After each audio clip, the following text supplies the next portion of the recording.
welcome to the next issue, latest issue, current issue of my review of Warhammer Conquest. We are on issue 34. Looking good, got some fantastic plastic right there. Slight change in procedure with these guys. We seem to have some grey plastic for a change. Just by bending it and feeling the slight flexibility in there. This is just standard grey GW plastic. There's nothing special about it, which is unusual. Usually, well, everything so far has been in coloured plastics. Blue for Primaris, green for Nurgle, and red for scenery. This, actually, I think there was some green scenery as well. This, you can see, you can tell it just bounced. The standard, the plastic we've had so far has been very inflexible, almost brittle. I wouldn't go so far as to say actually brittle, but certainly more brittle than GW's normal plastic, which, as you can see, has a certain amount of flex to it. So this is actually going to be a little bit easier to model, a little bit easier to make. I don't know why they've done this. I don't know whether it's because of the models in question, or whether it's just perhaps these models were not specifically made for Conquest or cast for Conquest. We're just getting into normal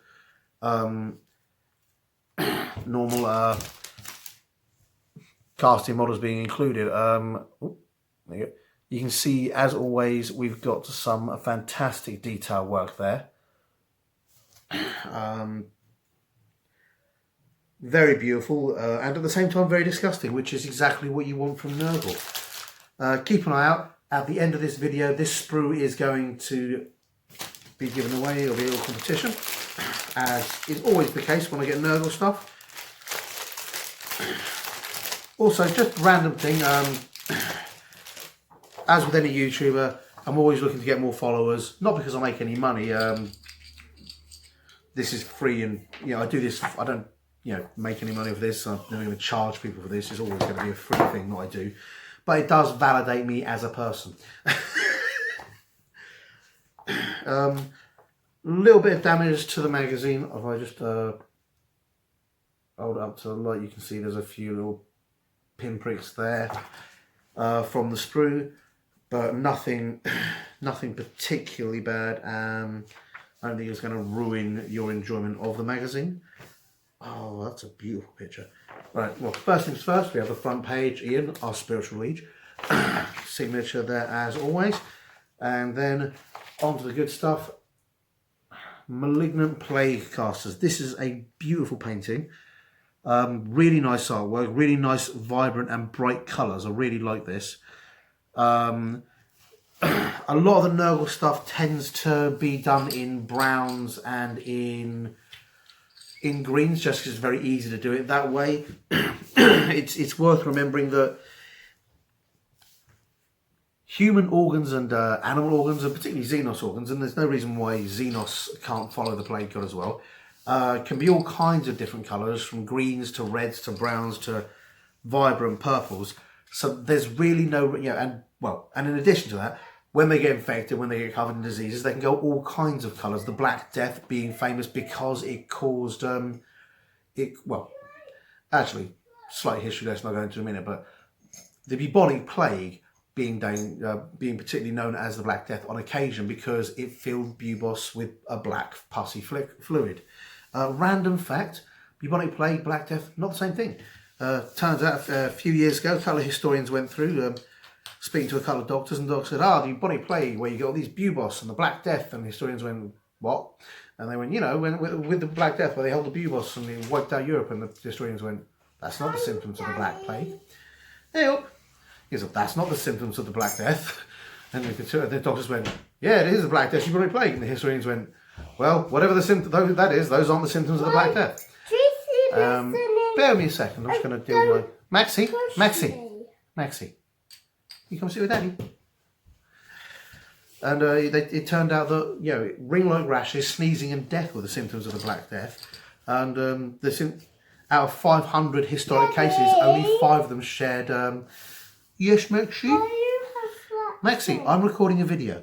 You need to be quiet now. Okay? Yeah, out of 500 cases, recorded cases of the Black Death, only 5 of them shared the symptoms of the bubonic plague. So there we go. Anyway. Shush. Maxie, you go talk to Mummy, yeah? Anyway. That is a fantastic picture. There's a lot of really nice colour there, which I hope is going to act as inspiration for guys to really spread their wings when it comes to the noble colours. We've got some information about the malignant plague casters, what they are, what they do. Basically, by the looks of it, they are psychers for Nurgle. He's just a very sick man. We've got the Death Guard following the noxious Blightbringers, which are the other models you're getting this week. Yeah, worth noting. This is... Hi. You say hi. Hi. Yeah, this sprue has the Malignant Plague Casters on it, a Malignant Plague Caster on it, and Noxious Blightbringers. Noxious Blightbringers are Heralds of Pestilence, paced slowly before the Death Guard to proclaim the arrival of Mortarian Sun. So they're another cool and creepy thing there. So they're really cool. And again, we've got some more information there. Maxie, that's enough. That's enough. Got some awesome cool imagery there. We've got how to build there with the all important bits of clipper safety. If you don't want to lose an entire arm to clippers, you know, going around being called old Stumpy, got to pay attention to that clipper safety. More buildings there. Yeah, more building instructions there. Again, how to paint. Again, in this one, they've got them in green, but clearly we've got them in grey. So maybe they just were running short of models. Yep, goes through there again. More information on painting. We can see that these are filling up a lot more pages and getting a lot more complicated than they were when we first got them. But that's primarily down to the fact that we now have a lot more paints. And here's one of the more interesting bits that we've got this week. We're moving in with the Deny the Witch rule and the psychic powers. It'll be done in a minute, Max. All psychics have access to smite, so your psychics can have access to smite. I see myself in it. Yes, you can see yourself in it. Oh, I love you. And yeah, it runs through how the Deny the Witch works. Deny the Witch is something that most things can do. It's just a natural defense against the witch. If you're a psycho, you get more stuff, and you can more effectively deny the witch. But actually, is that the truth anymore? 3, 6, 7, 5, yep. The rules. Oh, sorry. Deny the Witch is in fact the name of the thing, and then the mission briefing is kill the plague caster. Remember, you have psychers on both sides, I think, now. Yeah. Max, see? No. Yep.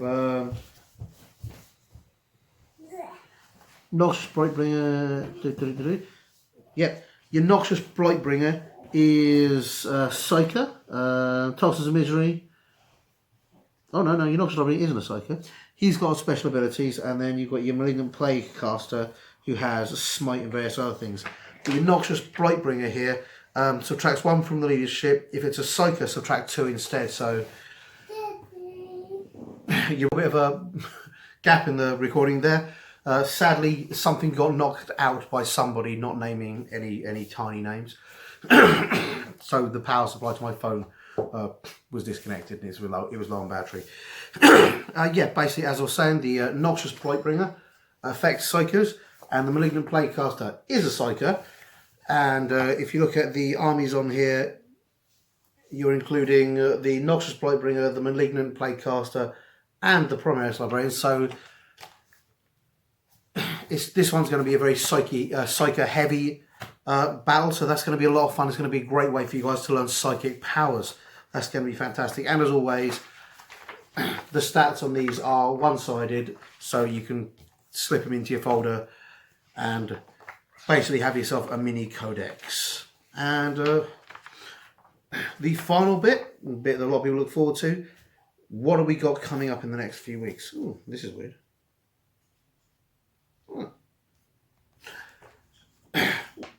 Random thing, which I'll just show you in a minute. But first things first. Obviously, next week, as we already discussed, we have our Primaris Chaplain, which is an amazing looking model. Frankly, even if it were just a standard Marine, it would still be one of the coolest models GW's done for Marines in a long time. Well, GW's done full stop in a long time. I mean, it's a fantastic looking model. The scale of it and the way it's set up looks really, really good. So that's to look forward to next week. And then the week after that, we've got 3 paints. So we've got a Athonian Camo Shade, which is a nice dirty green. So that's going to be a way to wash and get some really nice effects from your Death Guard. We've got Steel Legion Drab, which is kind of an olivey brown thing. Not too dissimilar to this, but browner. And then we've got Macragge Blue, which is well, I think we have Macragge Blue already, which is your Ultramarines colour, which if you've been using regularly, you're going to have run out of. The next issues are promising Chaplain Wargear, History of the Imperium, and the Raven Guard go to war. So next week we're going to have something on the Raven Guard. They're a very cool but weird chapter of Space Marines. They're one of the original chapters created by the Emperor, but they had real problems with mutation to the point where they lost the majority of the Raven Guard. And, well, sorry, they had real problems with mutation and they lost the majority of the Raven Guard, so that when Corvus Corax, the guy that, the Primarch of the Raven Guard, wanted to get back into the war, back into fighting, he accelerated the Raven Guard's growth and the Raven Guard's, I won't say reproduction, but he accelerated their gene seed to the point where mutations became a rampant, massive problem throughout the entire Raven Guard. So that's interesting. It'll be interesting to see if it mentions how that's affected by the Primaris stabilization, as done by Call. But that's cool as well. And then in the next episode, it's got Imperial Psychers, detailed paint guides, and expand your psychic face. There's some more cool stuff there. Ultramarine Chief Librarian Tigress, recess shading your models, which is a new painting technique, which will be great, and new psychic powers, and that will be awesome as well. So some extra cool shit coming in the next couple of weeks. Hope you guys enjoyed that. Sorry for the slight technical issue there, and I'll see you next. What am I talking about? I forgot the most important bit. I do not collect Death Guard. It's a beautiful army, very well done, but it just doesn't grab me. So, post a comment on the comment section of this video, and I will randomly roll, and one of you will get this sent to you in the post. So you'll be getting a Malignant Plague Caster and a Noxious Blight Bringer, which are the 2 models available in this thing. They're really, really good. It's a lot of complexity, so when you're putting it together, do read the instructions first, because I think if you're going to want it to look perfect, you're not going to want glue marks on it. Okay, there we go. Hope you guys enjoyed this one, and I'll see you next week. Hi guys, hope you enjoyed that video, and if you did, remember to like and subscribe to my channel. I'm also on Facebook and Twitter. Not sure why, but I am. So if you like it, see me there, and please tell your friends. Thanks very much. Bye.